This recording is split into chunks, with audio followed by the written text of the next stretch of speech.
ये जो जिस तरीके से एनफोर्समेंट डायरेक्टोरेट ने अरविंद केजरीवाल को कॉन्स्पिरेटर बताने की कोशिश की है, उसका क्या अर्थ निकलता है? राकेश, अनम्यूट करें।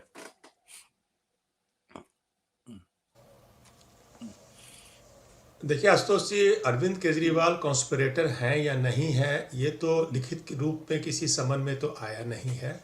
समन जो भी जारी हो रहे हैं, जो पीएमएलए के सेक्शन 50 में जारी हो रहे हैं, उसमें कोई भी एक्यूज या कॉन्स्पिरेटर होने या गवाह होने जैसी कोई बात नहीं है।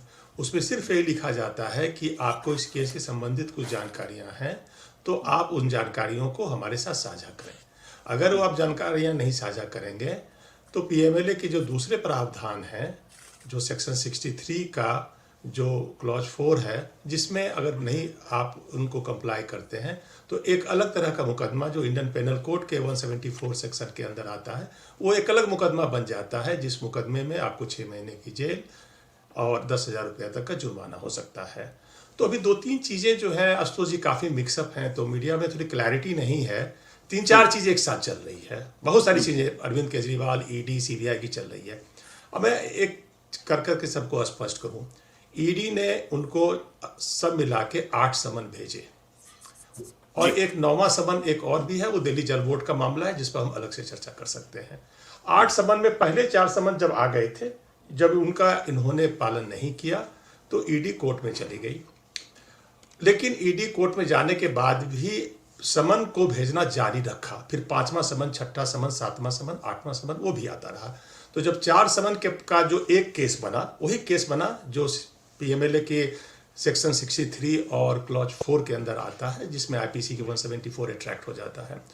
तो वो मुकदमा छोटा सा मुकदमा है। उस मुकदमे को ईडी के मेन मुकदमा जो है शराब घोटाले का, उससे लिंक नहीं करना चाहिए। वो एक डिसोबीडियंस ऑफ पब्लिक अथॉरिटी का मुकदमा चल रहा है, उसके लिए वो अदालत अलग है। वो कोई ईडी की अदालत भी नहीं है, एक ऑर्डिनरी सी अदालत है, छोटी अदालत है वो, ठीक है। तो जब वो 4 उनके पास समन आ गए, उन समन का उन्होंने जवाब नहीं दिया, उन पर उन्होंने जवाब तो दिया लेकिन हाजिर नहीं हुए, तो मुकदमा चल रहा था। उस मुकदमे में जब उनकी पेशी हुई तो पेशी हुई तो जाहिर है कि पेशी के समय 2 स्टेटस हो सकता है कि अगर कोई मुकदमा चार्जशीटेड हो चुका है तो या तो आप अरेस्टेड हैं, या अगर आप अरेस्ट नहीं है तो आप कोर्ट से निजी मुचलके पर जमानत लेंगे। तो वही घटना हुई कि चूंकि ये अरेस्टेड नहीं थे तो इनको जमानत मिल गई। तो वो 4 इनिशियल समन्स का केस बाकी है। ईडी ने एक दूसरा केस कर रखा है जो 5वें, 6ठे, 7वें, 8वें समन पर हाजिर नहीं होने का, उसकी भी कोई तारीख लगी होगी। एक यहां तक बात है। लेटेस्ट ये है कि ये जो 8 समन्स थे उनके खिलाफ अब तो मुकदमा शुरू हो गया। आज शाम की रिपोर्ट है, जो शाम के मैंने पता भी किया अपने सूत्रों से कि हाँ, आज शाम को दिल्ली हाईकोर्ट में एक पिटीशन डाला गया है against all these 8 summons. Arvind Kejriwal high court move कर गए हैं इस 8 समन के खिलाफ, जिसकी सुनवाई कल होनी है। चूंकि उनको गुरुवार को बुलाया गया है, जैसा आप बता रहे हैं कि गुरुवार को उनके अरेस्ट होने की पूरी संभावना है, तो इस 8 समन पर स्टे करने के लिए, इसको क्वैश करने के लिए, जैसे भी हम कहें, हाईकोर्ट ये मूव कर गए हैं। आज शाम को रजिस्ट्री में उस आ गई ये बात, कल उस पर सुनवाई होगी, तो हमारी नजरें उस पर रहेंगी।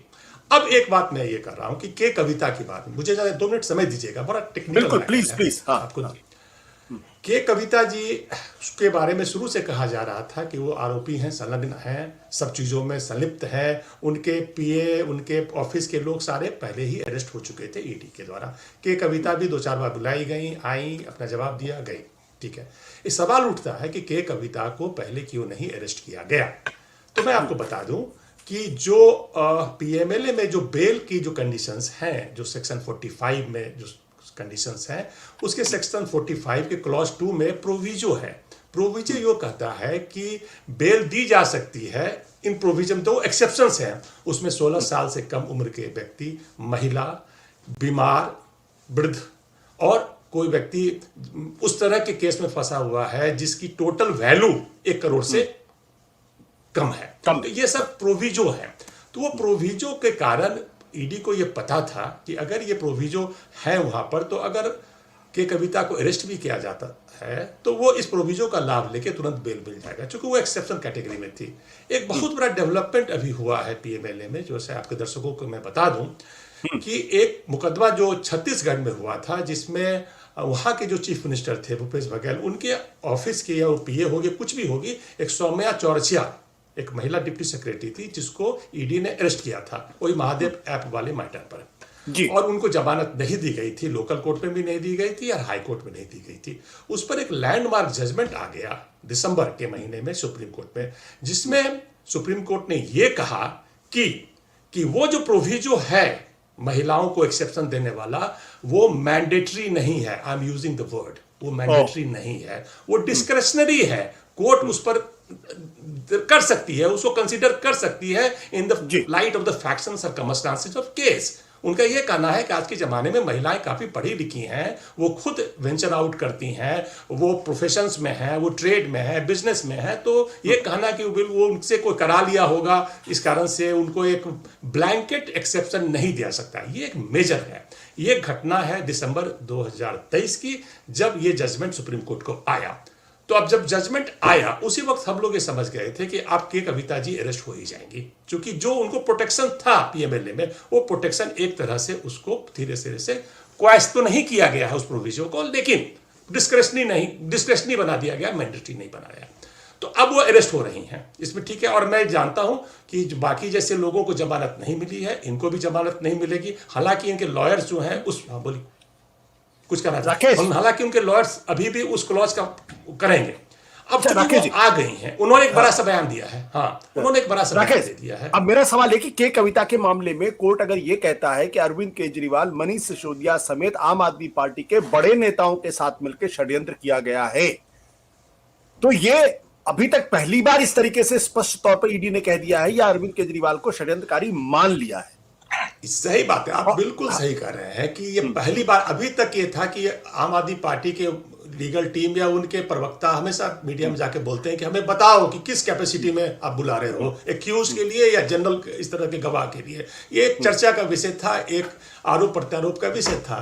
तो आज इस तरह का बयान अगर आया है जो आप कह रहे हैं, मैंने भी देखा है मीडिया में, तो इस बात पर अब मुहर लग गई है कि इसमें किसी को कंफ्यूजन नहीं रहना चाहिए कि भले वो सेक्शन 50 के अंदर ही उनको समन किया गया है, लेकिन ईडी की नजर में वो गुनहगार हैं, उनको कॉन्स्पिरेटर बोला गया है। और ये बात इसलिए ज्यादा इंपॉर्टेंट हो गई कि जब के कविता को अरेस्ट किया गया, के कविता को कब अरेस्ट किया गया कि वो तमाम लिंकेज शायद उनको मिले होंगे या कि वो अप्रूवर बना होगा। बहुत लोग इसमें हैं, पूरा डिटेल्स में कोई इसका भी यहाँ नहीं बता सकता।